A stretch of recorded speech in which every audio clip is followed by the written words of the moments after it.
Yeah. No, I'm gonna give an example. One of the players, for instance, from national team is signed in England, like this past winter transfer. Ali Ahmed. Yeah, Ali Ahmed. Yeah, yeah. Ali Ahmed may play at 12, 16.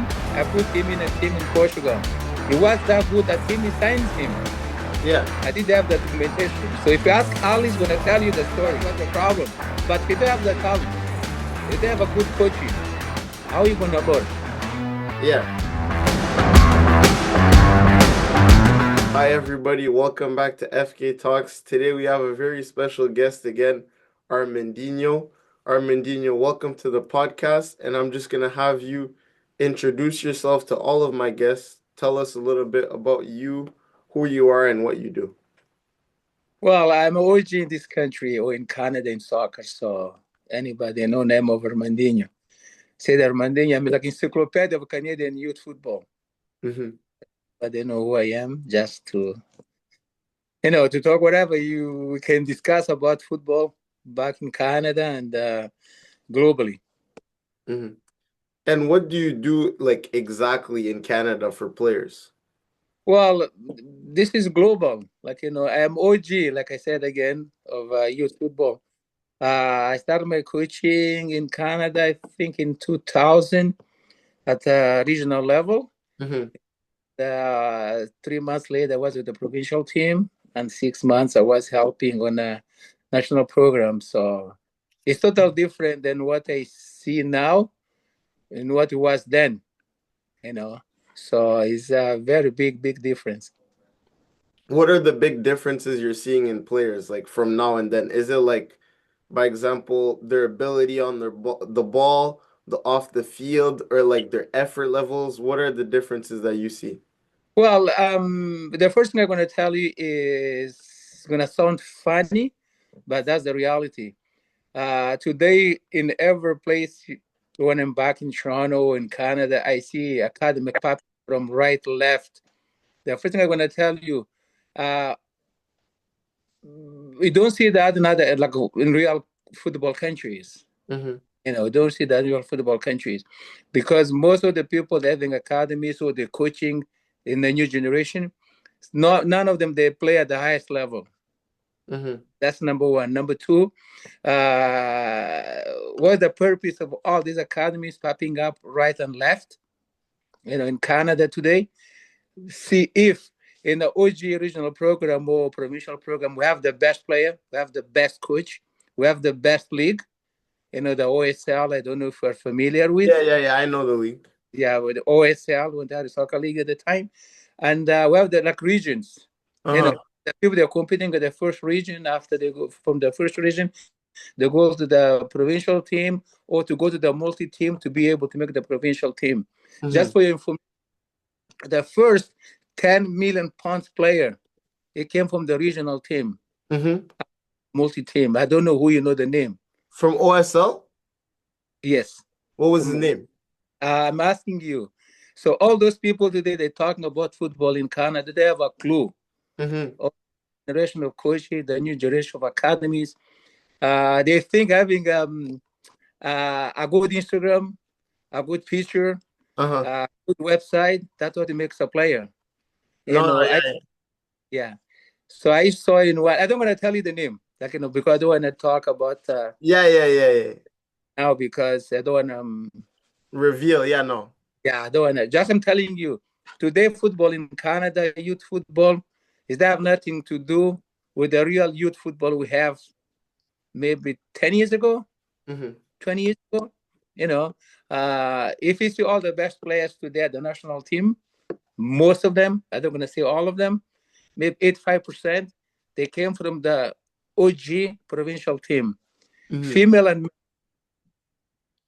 female and male. Mm-hmm. So for me to a superstar to tell you the competition, what's happening today, I see too many people talking, but they have no clue what they're talking about. Mm-hmm.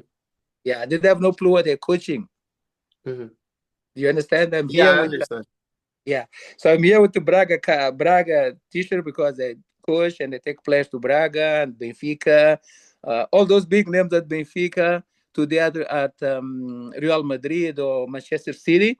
Mm-hmm. You know, Anderson now is at Fenerbahce, and Ruben Diaz, tons of them, all those people that are my OG generation. So So who's like the biggest profile player that you would say you worked with? Like that people would really know, if you can say. you watch them in the Premier League day in, day out. Mm-hmm. Yeah, like from Bernard Silva, Cancelo at Barcelona, João Felix, big names, big names. But I'm that kind of person. I don't advertise. Yeah, yeah. I don't advertise. I never see commercial from Maserati. You have a Yeah, yeah, yeah, yeah. Uh-huh. Maserati or from Lamborghini. Mm-hmm. Said, "Oh, I'm for sale." You don't see I'm that kind of person. Mm-hmm. If you know me, you know me. If you don't know me, you don't know me. So, Yeah. yeah. But what was the moment where you realized that no, you have to help players? Like, was it when you were playing? Was it when you were done playing that you were like, some players need my help? Like, what made you do this of helping players to like get their moves and move forward? Well, superstar, I always like. I think me and you born in Canada, so it's different. Like Hmm. guys were born in the first world country. Yeah. People like myself and too many people in third world countries. Hmm. Football is a way of life. Yeah. Is a way of us going forward, having a better life. You know, and since then, I always wanted to help my street people. Hmm. My street people, we have like my street playing again another street, and I was already maybe one the influential person in my street.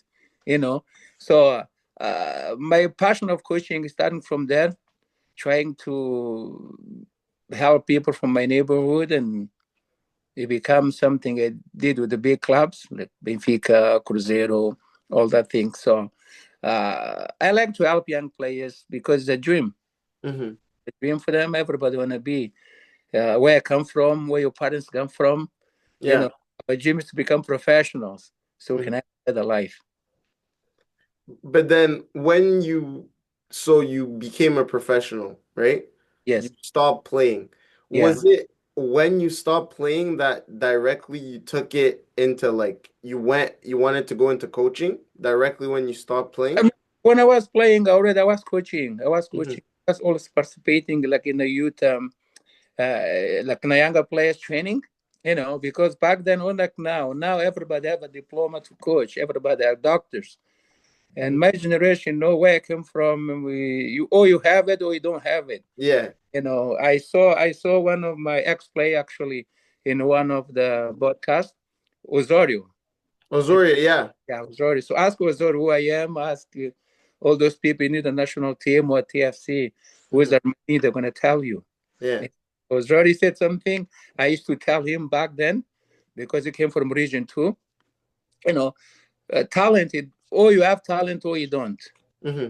That is number one. In coaching is the same thing. Good players, even blind people, they can see. Yeah. You understand? If Hmm. you are good, you are good. Technically, if you are gifted, you are gifted. If you are not, you have to train to become a better player. Yeah. Anybody can train, but you have the right coach, the right person you play, the right person you experience, the right person he knows what he's teaching you. Hmm. And so what's happening today is not that. If Papen ever corners a guy is a coach or you have an academy, he asks, hey, where you play? Which experience you have to been teaching you, to Yeah. play? Oh, Uh-huh. but I see TV or I see on Instagram or I see a video on YouTube, you know. Mhm. So that is the reason I went to coaching. But what do you think is like a problem that we have with like the talent identification process? Because in Canada, we have this thing where like I could give an example of a player like, do you know Promise David? Yes. This is a guy I'm a big fan of, but a player like that, he was identified very late. So why do you think that keeps happening with players from our region? And what's the biggest problem? Okay, so I'm gonna tell you this again. Like, you know, uh, when you go in a plane, when you go in a plane, when you're flying, do you ask your dog? You ask the pilot by his license? What do you mean, like to see his license? Yeah, when is you going in a plane? Well, I would assume he's a professional, no? But that is the biggest problem you guys have in Canada. Most Yeah. of them having these academies, they have no professional experience to Hmm. teach you how to be a professional player. Hmm. I don't know if I answered No, your I understand. But yeah then would it be like, let's say when a player is going to a trial, yeah. like how should it be for us to do? Like if you were in charge, what would we do? Me, the first thing I wanted to play, I always, if you research about me, you're gonna get a video, an interview I did like maybe 20 years ago when I came to this country. I said the same thing I'm saying today. It's something I call Canadian disease. Hmm. You understand Canadian disease? It's Yeah. good. Something I call Canadian disease. Go back. You're gonna see all those players you see today in the national team, female or male. They're my players. I should tell them, but they are the top players in the country. I Hmm. said, "Can kick with the toe." Oh, but my Hmm. coach. I said, "Who is your coach?" It was any guy play whatever. I said, "Oh, where I came from, we don't play like, you know." And no, not running away from your question. The first thing we're looking at the player is technically sound. Hmm. What's mean technically sound? He has the football in his head. That's the number one thing. If everything is here, Hmm. your foot is gonna do what your head it tells you. It tell them to do. Did you understand what I'm saying? Yeah, I understand. I understand. So the first thing me as a coach back then and now is play technically sound. Yes, the game. Yeah, soccer brain. I call football brain. Yeah. Yeah, 99.9% of the people playing soccer today, they don't have a soccer brain. Would you say Okay, 99.9% of those like in the world, or would you mean just in globally, like Canada? globally. Globally. Yeah, because I travel all over. I've been all over the country, all over the globe, Hmm. from Africa, Europe, North America, whatever. What I do 24/7 is scouting. So when I go see talent in Canada, I go see talent in Brazil, I go see talent in China, I go see talent. It's the same. Hmm. It's because we lost the essence of football brain. Hmm. Football brain. That's why today, that's why today, for I think for two decades, Cristiano Ronaldo and and Messi, they're the best player. But Hmm. those people, 30 years ago, they don't make any team. Messi doesn't start in Argentina back then. Hmm. Yeah, because they have Maradona. Hmm. Yeah, Cristiano Ronaldo doesn't start with Portugal because we have Eusebio. Hmm. Neymar doesn't start with Brazil because we have Pelé. Hmm. You understand? Yeah, I understand. Yeah, the talent today, the soccer brains today is like 0.001%. Yeah. Yeah. But then, by example, like for players, right? If a player is about, like, I would say he's past the age of 18. So if Yeah. someone is like 24, would you say that that's too late for you Bruh, to like pick it up? for first world countries in football, in Europe or in Brazil, today we start a player at 6 years old. 6. 6 years old. Wow. At the moment at Braga, we have like soccer schools, Yeah. we have competitive teams at the age of 9 and up. Hmm. Yeah, 6, 7. When I say competitive teams, we put them in a system. In a system, like a player today goes to Europe, he goes to Portugal or whatever country he goes. It's too late. Yeah. The earlier you go, because they have to understand what you are against. You understand what Yeah, you I are? understand. Yeah. No, I'm gonna give an example of one of the players. For instance, from national team is signed in England to like this past winter transfer. Ali Ahmed. Yeah, Ali Ahmed. Yeah, yeah. Ali Ahmed is my player at 12, 16. I put him in a team in Portugal. He Mhm. was that good that team signs him. Yeah. I did have the documentation. So if you ask Ali, he's gonna tell you the story. Mhm. For me to send you a video, a contract I can send to prove that. But you can say Mhm. he was a talented player. Yeah. So what he was talented, you understand? So you know what he was against in Europe. He came back home, he kept the talent, he worked 3 times more for the talent he has because you still have to work in your talent. Mhm. Yeah. And 10 years later, he's back in Europe at the highest level. Mhm. So it tells you What happened? Yeah. what's the problem. But if you don't have the talent, if you don't have a good coaching, how are you gonna learn? Yeah. No, you can't learn without like the tools and the professionals and the people having like all of the correct like licensing to coach you. Yeah. Um, so you have like most of the answers this country has. The problem this country have, or globally, is too many people in a game. They're not football people, but Mhm. they're back in Brazil 20 years ago, I have the same argument I told you in my interview. Because a lot of people from physical education, they become youth coaches. Mhm. Statistics is one thing, talent's another thing. Uh-huh. Yeah. I don't have a degree. You understand? I don't have a degree. Yeah. My degree is football. My degree is football. Yeah. Yeah, I So understand. you understand? So because football is in my brain, is my head. Yeah. And when I see a player, in 1 second, you do one thing, I can tell if you are a good or bad player. Mhm. Yeah. Or you are gifted or you need to train. Mhm. Yeah, it takes me 1 second. Mhm. You But know, there's not a lot of people around that have like it's like a gift that I saw something special, but some people they don't know. They have to see it 5 times or many times to see if a player is gifted. even in scouting, like in scouting, you have to have like 6 sense. 6 sense. You can see the same player. Hmm. You think one thing, I think something different. Hmm. Yeah. Now we have to base. Also, we have to have history in a game. You Yeah. know what's happened with the superstar. How many play like you? I scouted and I see the result. Hmm. Yeah, but that's like we have to have a database in your head. So everything that's I'm telling you is something in your head.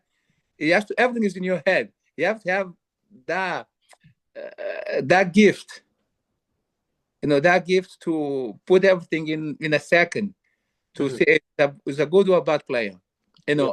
know what I see at that moment, especially in youth football, is what this player is going to do 5 years from now, 10 years from now.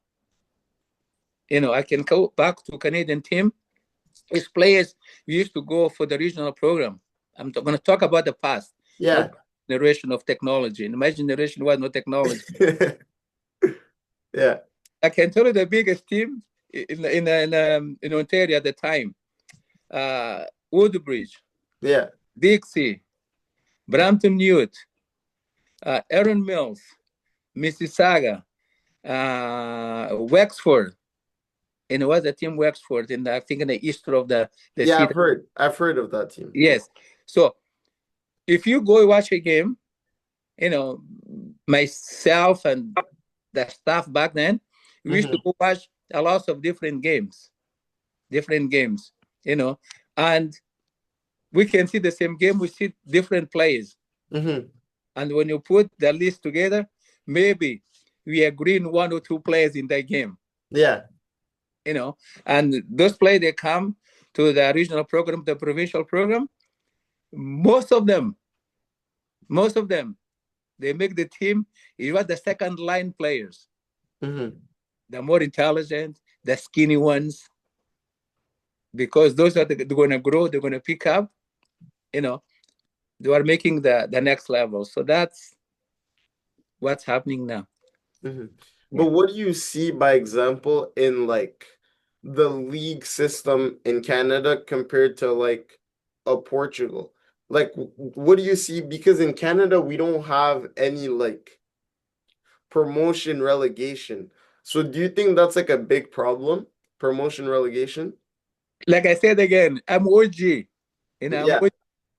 you have to always have to go back to the past to have a better present. Mm-hmm. You understand? In my generation, I came to this country to coach. We have the OSL. We have the like I think what's the provincial, the regional league. I don't even remember. So you have Mm-hmm. to play to be promoted to OSL. So OSL was the top of the top. If you lose, it didn't matter if you're 14, you're 15, you're 16. You have to go down that division below in your group. Mm-hmm. No. Now I don't even know how the system in Canada works anymore because every time I see things academy, Something changes. something academy there, and if you ask me who is who, I don't know, have idea. Mm-hmm. I don't have no idea because the whole system has changed. So Yeah. that today, comparing to the past, I think that's my personal opinion. No, maybe I'm wrong. Mm-hmm. The country it produced less players, quality players than it produced 30 years ago. Mm-hmm. Believe me, because this country 30 years ago, in a smaller scale, he was able to put players Bayern Munich. He was able to put players in Brazil. My personal experience. You understand my personal Yeah. experience about people. Yeah. So today I see, you know, it's too much opportunity but less talent. Mm-hmm. And then now, lastly, to close off on my podcast, like Yeah. usually, the guest before leaves a question for the next guest without knowing who it is. So Yes. the guest before you left this question. Okay. Who gives you the right to speak on football, and how do you earn credibility? Well, like I said, me I don't advertise. Mm-hmm. Just Google my name. Everything you're going to see, good or bad, is what I have done in football. But Mm-hmm. something I'm gonna guarantee you, I can guarantee you, I'm gonna guarantee the person he asked the question. I work with the best players in the world. I work with the best academies in the world. Mm-hmm. You know, and as a player myself, I think I achieved some success playing at professional level in different countries. Mm-hmm. So I don't have no right, but I can talk about the experience, about my knowledge. You Yeah. know, so yeah, like I said again from the beginning of the conversation, I can't say who I am. You know, just Google.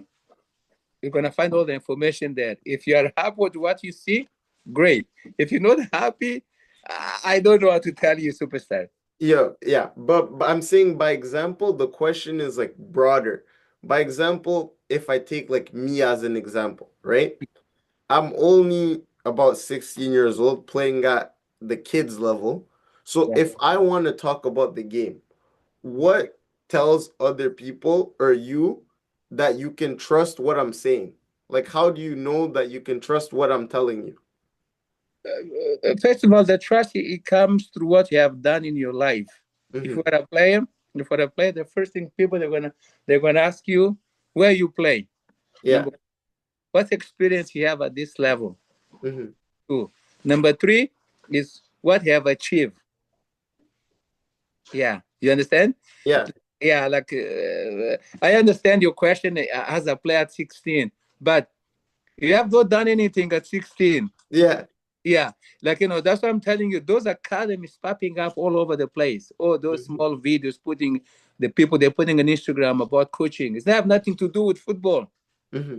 It have nothing to do with football because 99% of those people they didn't play at a professional level. Mm-hmm. So how are they gonna tell you what to do if they don't know what the professional level is looking for? Yeah. You understand I'm coming Yeah, I from? understand. Yeah. So this is the biggest problem the people in the social in the media like yourself and a lot of people don't talk about. Mm-hmm. It, the problem is bigger than that. You can have a surgeon with no experience. He's gonna kill you at the operating table. No, it's true. It's true. He's gonna kill you.